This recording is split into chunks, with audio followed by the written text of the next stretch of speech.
para adorar aquele que merece toda a honra, toda a glória, todo o louvor e toda a adoração. Abra sua Bíblia, Evangelho de Jesus Cristo, segundo escreveu Marcos, capítulo número 5. Evangelho de Jesus Cristo, segundo escreveu Marcos, capítulo número 5. Vamos ler, capítulo versículo 21. Quando você procura, eu agradeço a Deus pela vida do pastor Claudinho. Deus continue abençoando a sua vida, seu ministério, sua esposa, sua família, a igreja aqui nas Malhadas. Deus continue fazendo a obra crescer e prosperar. O casal abençoado com seus convites. Deus continue abençoando vocês, aos obreiros aqui, ao grupo de louvor e a toda a igreja do Senhor. Amém? Quem achou Marcos capítulo 5, versículo 21, diga: eu vou para o céu. Quem não achou, diga: espere que eu vou também. Vamos achar. Marcos 5, 21 diz assim: e passando Jesus outra vez no barco para o outro lado, ajuntou-se a ele uma grande multidão, e ele estava junto do mar. E esse chegou um dos principais da sinagoga, por nome Jairo. Como é o nome dele? Como é o nome dele? E vendo, prostrou-se aos seus pés, e rogava que ele estava moribunda: rogo que venhas e lhe imponhas as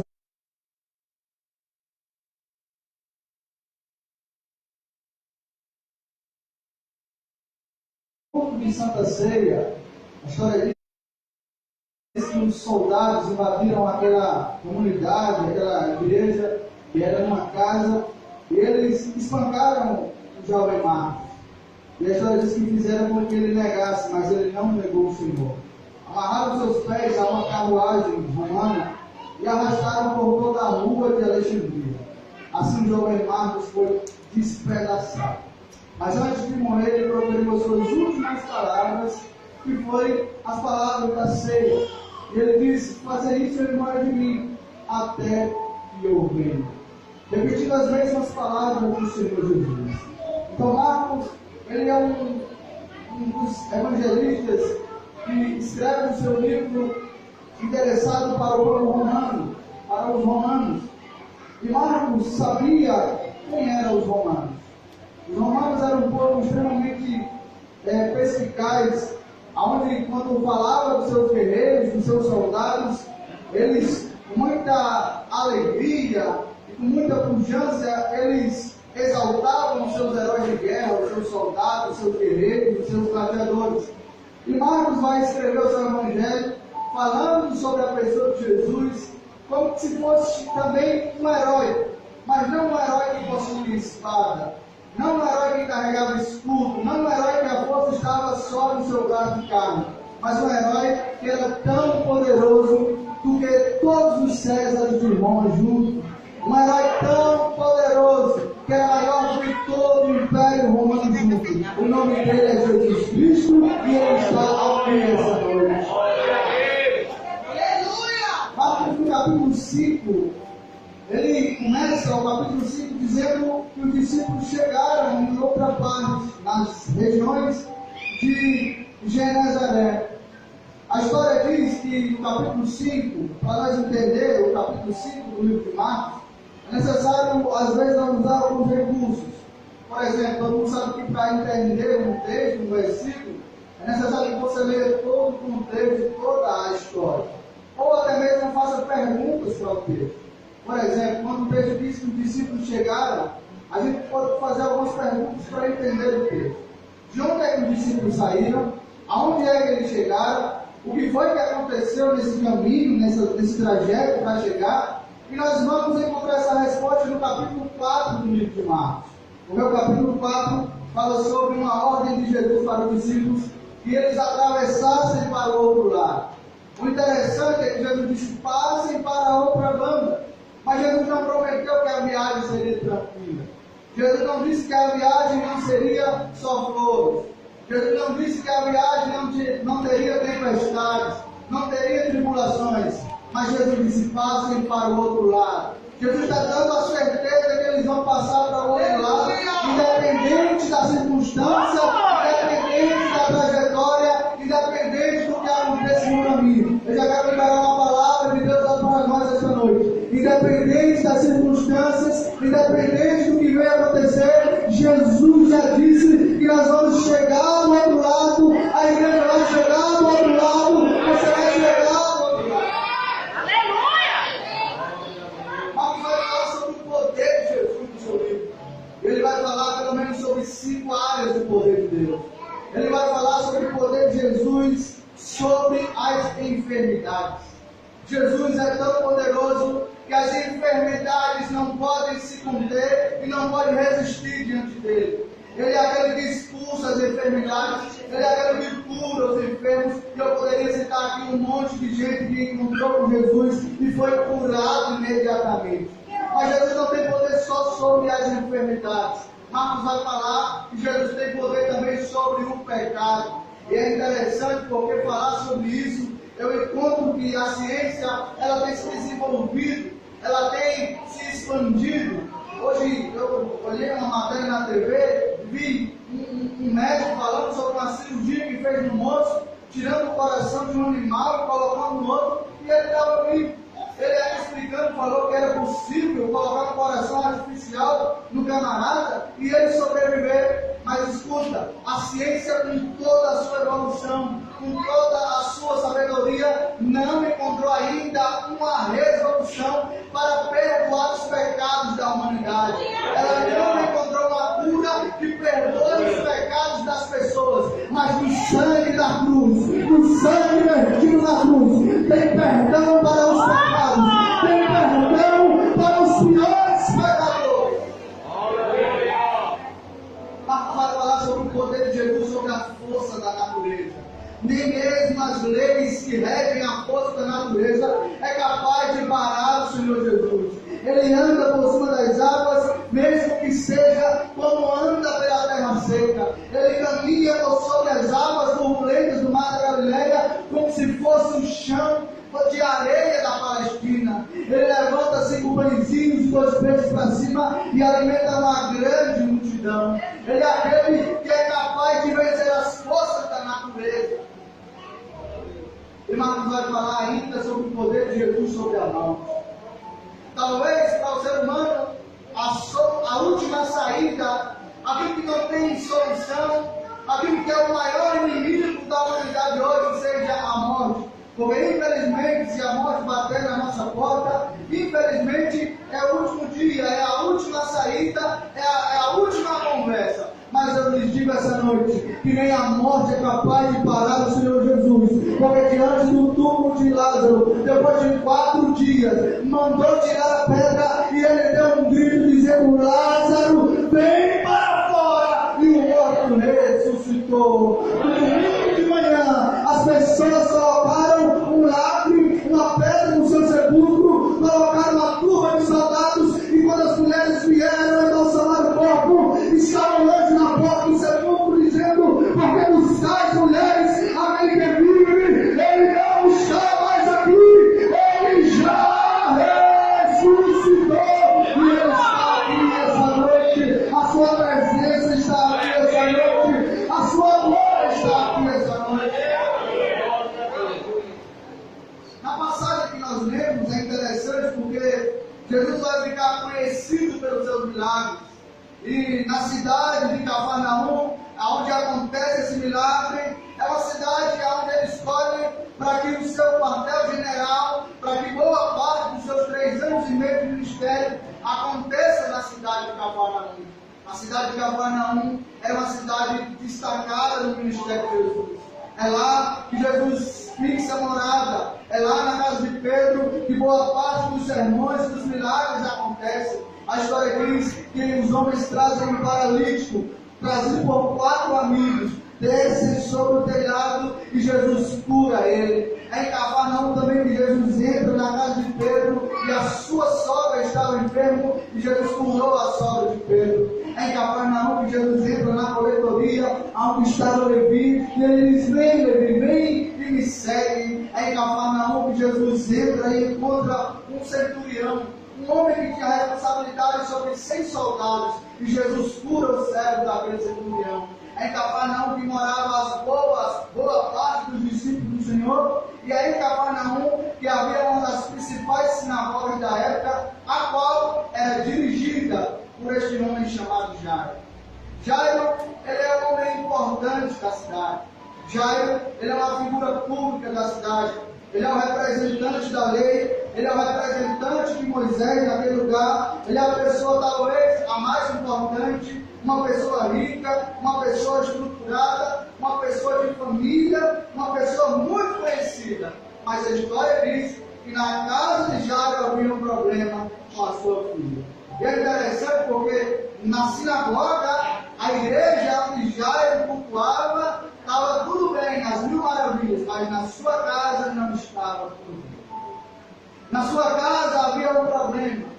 E a maior dificuldade do Evangelho não é ser vivido dentro da igreja, não é ser vivido aqui dentro, mas é ser vivido lá fora, e principalmente na nossa casa. Aleluia! A história diz que, o texto diz que Jairo vai até Jesus, e ele cai diante dos pés de Jesus, ele vai clamar a Jesus, vai dizer: Senhor, venha até minha casa, estenda as suas mãos sobre a minha filha. Perceba que Jairo, ele vai fazer um pedido a Jesus. Mas por que Jairo, ele resolve ir até Jesus, se ele era uma pessoa tão importante? A casa de Jairo, a sinagoga onde Jairo era o líder, ela ficava mais ou menos 20 metros da casa de Pedro, onde Jesus também morava, onde Jesus também ensinava. O historiador diz que era essa a distância. E a minha pergunta é: por que Jairo, de repente, ou assim ele resolve ir até a pessoa de Jesus? Não foi assim tão de repente. Na verdade, Jairo deixou para ir ao encontro de Jesus na última hora. O texto diz, e Lucas diz, que a menina se encontrava no seu último estágio. Alguns dizem que a doença da filha de Jairo era uma espécie de doença terminal. Quanto mais o tempo passava, mais ela piorava. Quanto mais os dias passavam, mais ela ia piorando, ao ponto que chegou no último estágio. Aleluia! Aí Jairo vai procurar Jesus. Quando não tem mais jeito. Quando o médico diz: ó, não tem mais jeito, já não tem mais esperança. Jairo vai até Jesus. E eu fiquei pensando, o que convenceu Jairo a ir até Jesus? Porque as pessoas diziam: Jairo, você é importante. Jairo, você tem nome. Jairo, você é uma pessoa que aqui na cidade as pessoas batem continência para você. As pessoas, os religiosos da época, diziam: Jairo, você tem nome, você não pode procurar um rabino que está chegando agora, uma pessoa que você nem sabe quem é. Mas na casa de Jairo, tinha uma mulher que orava pela sua filha. Tinha uma mulher que sabia quem era Jesus. É a mulher de Jairo que vai convencer Jairo a ir até Jesus. Sabe por quê? Porque Jairo está relutante por causa das pessoas, do seu nome e do seu status. Mas a mãe daquela menina estava dizendo assim: eu só tenho essa menina. É tudo que nós temos, Jairo. Se eu perder a minha filha, não tenho mais para que viver, Jairo. Jairo vai até Jesus. Sabe o que eu acho interessante? É que mesmo na última hora, Jesus continua assim, ó, de braço. Aleluia! Ainda que seja na pior situação, no último estágio, Jesus ainda está de braços abertos. O ladrão lá na cruz, nos últimos momentos de vida, ele disse: Senhor, lembra-te de mim quando entrares no seu reino. E o Senhor disse: ainda hoje estarás comigo no paraíso. É interessante porque a história diz que quando aqueles homens morreram, quebraram as pernas dele. Aquilo era chamado de cruel e frágil. Eles quebravam a tíbia e a fíbula, e o condenado despencava e ele morria. Sabe o que eu entendo? Que até com as pernas quebradas, a promessa de Jesus não falha. Ainda que sem as pernas, o que Jesus disse que iria acontecer, aconteceu. comigo no paraíso. A palavra do Senhor não vai por terra. A palavra do Senhor está de pé. As promessas do Senhor estão de pé. Já disse, Senhor, vem na minha casa e estende as mãos. Por que Jairo diz estende as mãos? Como é que Jairo sabe disso? Porque Jairo já ouviu falar dos milagres que Jesus tinha fazido. Foi aquela mão que tocou o Bartimeu e ele chegou. Foi aquela mão que tocou na mulher de fluxo de sangue e ela foi curada. Foi aquela mão que tocou no esquife, no caminho de Naim, e aquele menino foi ressuscitado. Foi aquela mão poderosa que arrancou Lázaro do túmulo. Foi aquela mão que lá no Gênesis, a história diz que ele, aleluia, fez promessa a Abraão. Foi aquela mão do Egito que fez as pragas cair sobre o Egito. Foi aquela mão que endureceu o coração de Faraó. Foi aquela mão que tirou o povo do Egito. Foi aquela mão que abriu o mar vermelho. Foi aquela mão que derrubou as muralhas de Jericó. Foi essa mão poderosa que derrubou o gigante de Elias. Foi essa mão que no Salmo 46 ele diz: eu quero um arco, morto a lança, quero usar no fogo. A verdade do saber que eu sou Deus, serei exaltado sobre a terra. É essa mão poderosa que te sustenta. É essa mão que sabe essa noite, quando você pensa em desistir. É essa mão que te sustenta. Quando você diz: eu vou parar. É essa mão que te segura. É quando você diz: meu casamento não vai dar certo, eu vou separar. É essa mão que segura o seu casamento. É essa mão que sustenta a tua família. É essa mão poderosa que está estendida aqui essa noite e está dizendo: eu te seguro, eu te sustento, eu te guardo, eu te protejo, eu sou contigo, você é meu, está na palma da minha mão.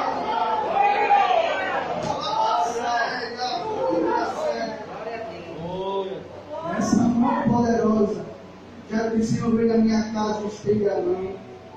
É interessante que depois de tudo isso, aí Jesus está com Jairo, eu vou na sua casa. E aí imagina a cena, vai Jesus, vai uma multidão com Jesus, porque o texto diz: havia uma grande multidão. A palavra ali grande é a palavra polos, em grego, que significa uma numerosa multidão. Boa parte da cidade de Cafarnaum estava ali. Aí vai e mostra a casa de Jairo. É Jairo, Jesus e a multidão, até a casa de Jairo. Aí o texto diz, depois do texto que a gente leu, no 24, vai contar uma outra história. A mulher de fluxo de sangue. Não vou falar hoje sobre ela, talvez uma outra oportunidade. Mas quando chega no versículo 35, que Jairo já está próximo da sua casa, a Bíblia diz que chega o servo de Jairo para tirar o resquício de fé que ainda ele tinha, para tirar a última esperança, para tirar a atitude que ele teve de ir até Jesus, porque o servo chega e diz assim: ó Jairo, sua filha morreu, não tem mais jeito. Ele chega para Jairo, no ouvido de Jairo, e diz assim: não, Jairo, sua filha morreu, nunca morre mais. Sabe o que eu acho interessante? É porque o texto diz que Jesus ainda estava conversando com a mulher. Mas o fato dele estar fazendo outro milagre não significa que ele não estava ouvindo a conversa. Sabe por quê? Porque o texto diz assim: que Jesus ouviu. Se for você, eu melhorar essa história. Sabe por quê? Porque é nessa hora que a gente acha que não tem mais jeito. É nessa hora que a gente diz: por que a gente aqui tenta? A gente já saiu da sua casa, já ele se esvaziou de tudo, ele foi contra a opinião dos sacerdotes, do povo importante, ele tomou uma atitude até que enfim, ele ouviu a sua esposa, ele foi até Jesus, ele chegou diante de Jesus, Jesus disse: agora eu vou na sua casa, está próximo de chegar. Aí vem uma notícia dessa. Vem uma notícia dessa que tira as forças. Aleluia. Que parece que perde o chão, arranca o chão de Jairo. Mas enquanto Jairo está chorando, Jesus está ouvindo. Aleluia. Enquanto estão dizendo: Jairo não tem mais jeito, Jesus está ouvindo. Enquanto estão dizendo: Jairo acabou, Jairo, a esperança, a perspectiva, a força, a fé, acabou. Jesus está ouvindo. Deixa eu pegar uma palavra para você essa noite. Pode se levantar o espírito do governador. Pode se levantar quem se levantar e chegar na sua porta e dizer: você não pode, você não chega, você não tem nome, você não tem cargo, você não é conhecido, você é pequeno. Jesus está dizendo assim: pode falar, que eu estou ouvindo, eu estou ouvindo, eu estou ouvindo, eu estou ouvindo.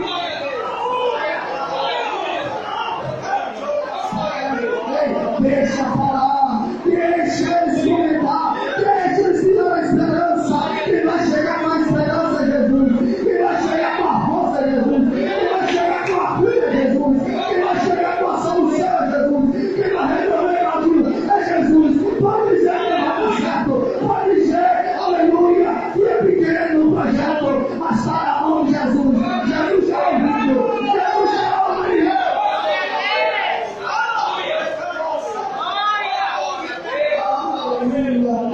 Às vezes a gente lá acha que Jesus não está ouvindo. Quantas vezes a gente pensa que Jesus não está nos escutando. Quantas vezes a gente chora e clama e ora e a gente acha que ele não está ouvindo. Mas deixa eu te dizer, até o silêncio de Jesus é resposta. Até o silêncio de Jesus é resposta. Se eu fosse você, eu já começar a clamar, porque ele está ouvindo. Se eu fosse você, eu começar a orar, porque ele está te ouvindo. Se eu fosse você, já dará glória, porque ele está te ouvindo. Ele está te ouvindo. O profeta Isaías diz: os seus ouvidos já estão gravados, e a sua orelha para que eu não possa salvar. Ele está te ouvindo essa noite.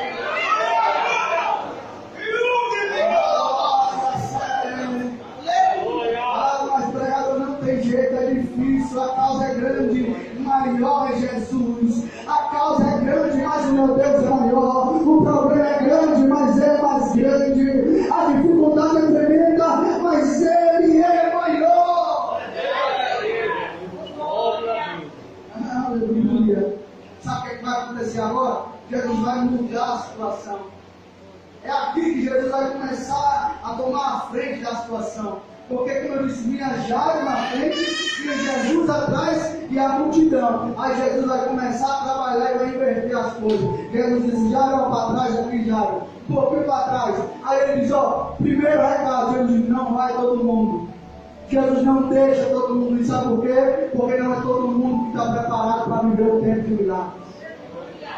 Aí ele diz assim, ó, só vai comigo Pedro, Tiago e João. Sabe quem é Pedro, Tiago e João? Os 12, os mais próximos de Jesus, os mais íntimos. Sabe o que ele está dizendo? Para viver o tempo de milagre, tem que ter intimidade comigo, tem que chorar comigo, tem que orar comigo, tem que buscar comigo, tem que viver comigo, tem que estar na minha presença.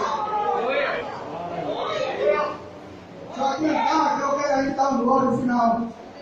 Chegou na casa de Jairo. Aí a Bíblia diz: já estava o velório pronto. Estavam pessoas chorando lá. Naquela época era comum as pessoas que tinham mais dinheiro chamar e pagar as carpideiras. Eram mulheres que vinham chorar no velório. E eles choravam, encenavam, soluçavam. E aí as pessoas que vinham para o velório se compadeciam. Não era se compadecia com a dor da família, não era com o morto, mas era por causa do teatro das carpideiras. Aí Jesus põe o pé na porta. Quando Jesus entra, a Bíblia diz que eles estavam chorando.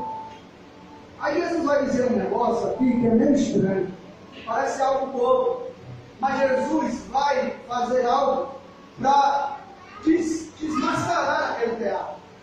Porque a palavra diz assim, no texto, versículo 39. E entrando, disse: porque vos alvoroçais e chorais. Essa palavra aí, alvoroçais, no grego, é torrúbulos. Sabe o que é torrúbulos? Teatro. Sabe o que eles estavam fazendo ali na casa de Jairo? Teatro. Aí Jesus vai fazer uma pergunta. E vai desmascarar esse teatro. Parece uma pergunta boba. Mas Jesus diz assim: por que vocês estão aí alvoroçados e chorando? A menina não está morta, mas está dormindo. Mas a menina não está morta,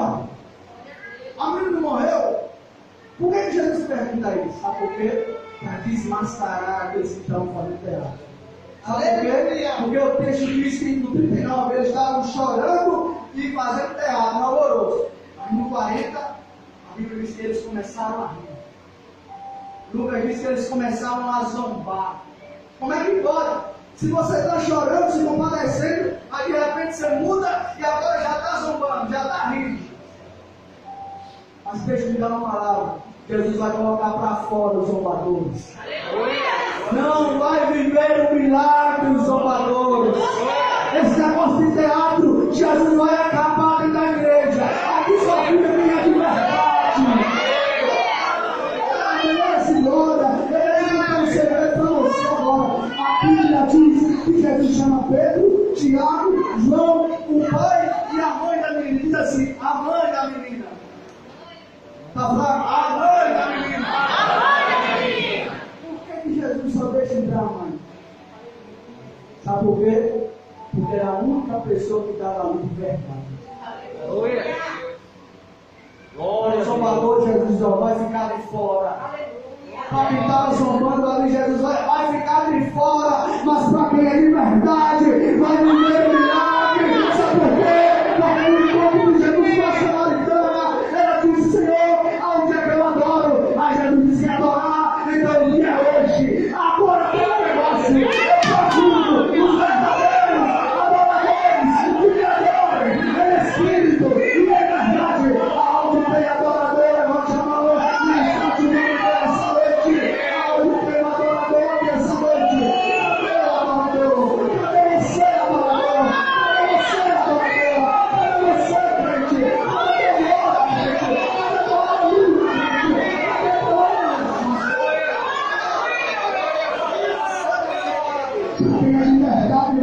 Para quem é de verdade, vai ver a bênção acontecer.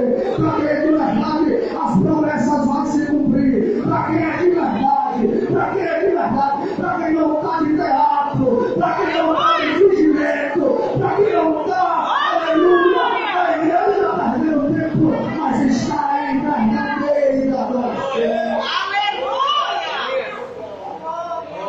Para quem é de verdade, tem milagre.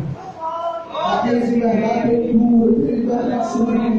Jesus vai fazer na vida sua aí, crente que é de verdade. Jesus sabe, a mãe da menina sabia a dor, ela sabia o que tinha perdido, ela sabia o tamanho do sofrimento, ela entendia de verdade, ela sabia da dor que estava passando. Aí para ela Jesus diz: vai entrar, vai entrar, vai entrar na casa.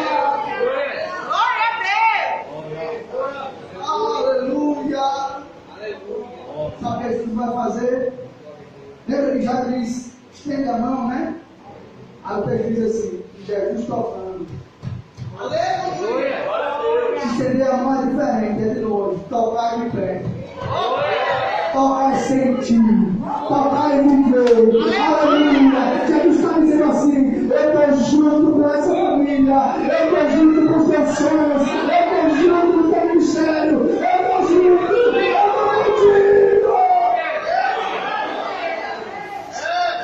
Jesus não está de longe, Jesus está perto, Jesus está junto, na hora das malhadas, Jesus está junto.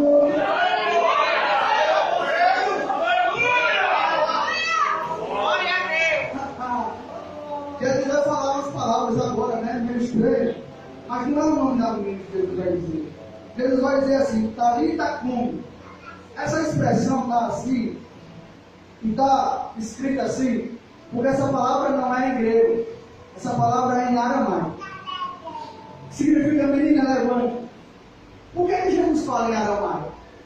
O aramaico foi o idioma dos judeus que eles aprenderam desde o cativeiro babilônico, desde a época do sofrimento do Babilônia.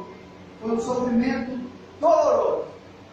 Mas quando os judeus vêm e eles aprendem o aramaico, é a primeira língua que o judeu aprende. Quando a criança nasce e o pai vai ensinar as línguas, vai ensinar a menina a falar, papai e mamãe, eles falavam em aramaico. Quando o judeu falava com o outro, a esposa com o esposo, eles falavam em aramaico. É por isso que João lá no Apocalipse, no último versículo, ele diz assim, Maranata. Maranata em aramaico era uma expressão usada, muito conhecida, quando terminava a lua de mel, que era de um ano do judeu, e o pai saía de casa e ia trabalhar. Aí ele beijava a mãe, e ela se despedia. E na despedida, quando ela ia para o trabalho, ela dizia assim: meu filho, maranata, venha depressa, venha logo, não se demore. É como que João está dizendo assim: Senhor, não se demore, venha depressa, Senhor, venha depressa, Senhor.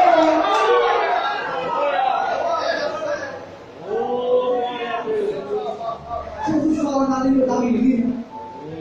A menina, ela entendia só o aramaico. Era a primeira língua dela. Sabe o que Jesus está dizendo? Eu não falo para você não entender. Eu só falo para você entender. Quando eu falo, você não fica confundido. Quando Jesus fala, não tem confusão. Jesus fala e você entende. Quando Jesus fala na sua língua, Jesus sabe o problema e ele entende o seu problema. Jesus sabe da situação e ele vai resolver na sua língua. Ele vai entender, você vai entender. Vou terminar para a gente adorar. Quero dizer assim: não digam a ninguém. Por quê? Se tem uma multidão fora, quando o Jairo abrir a porta, todo mundo vai ver o milagre. Aleluia. Por que Jesus diz: não digam a ninguém? Sabe por quê? Porque não vai precisar sair contando milagres. Aleluia. Não vai precisar colocar em Facebook milagres. Não vai precisar divulgar nas redes sociais milagres. Sabe por quê? Porque a Bíblia diz que o milagre acompanha o crente.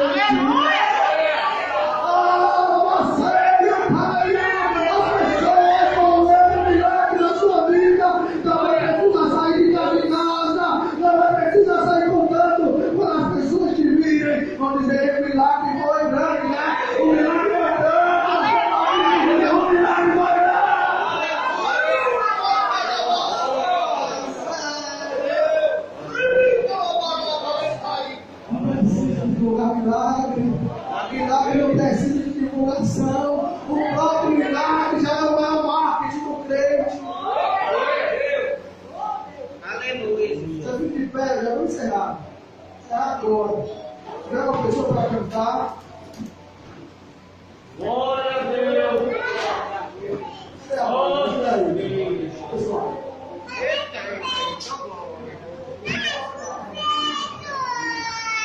Última parte do texto, Jesus diz assim: venha de comer. Parece que está na Bíblia aí, só para preencher espaço, né? Venha de comer. Mas tem um porquê.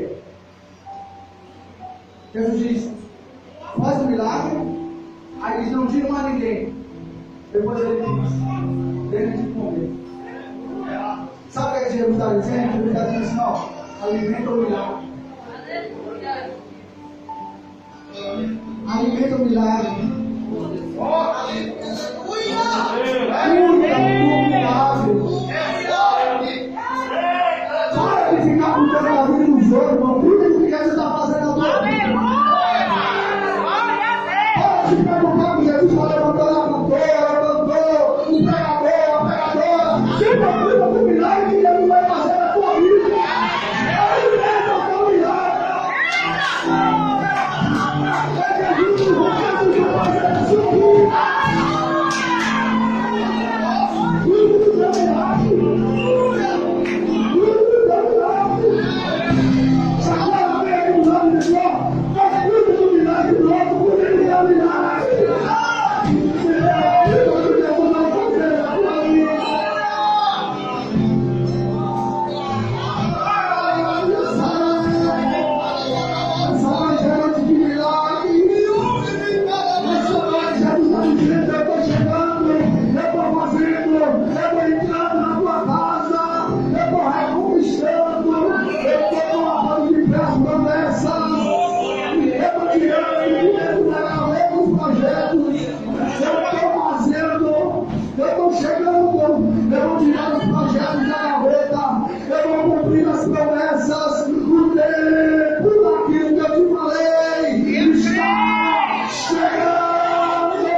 fala de pela grandiosa casa que Jesus entrou.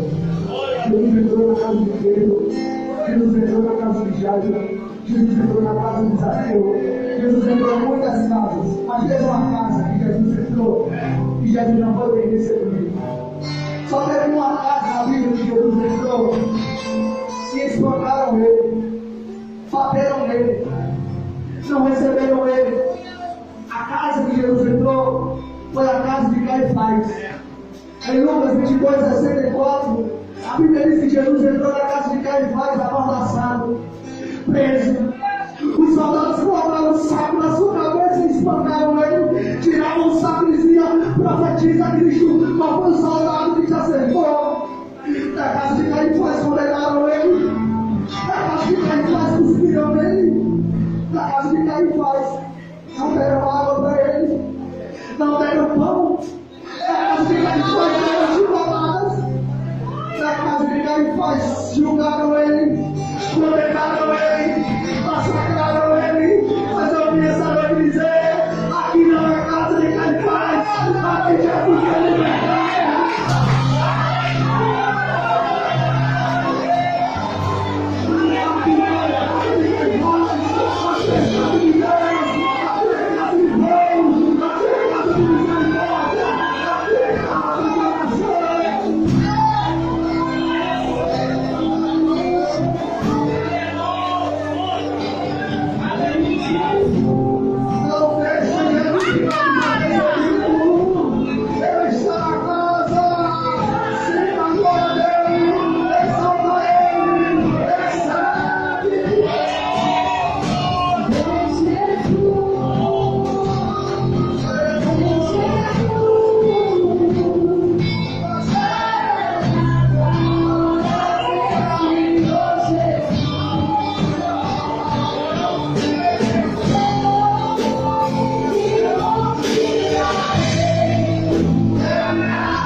Eu louvo a Deus, porque o Senhor é bom, tudo tem, pelo menos. Eu agradeço o nome do Senhor, irmão, todos os dias, porque o Senhor me livrou. Mas eu quero dizer mais ainda, o Senhor ele vai me levar. Hoje, pela boca desse século, Deus confirmou, pela terceira vez aqui. O Senhor me leva. Eu sei.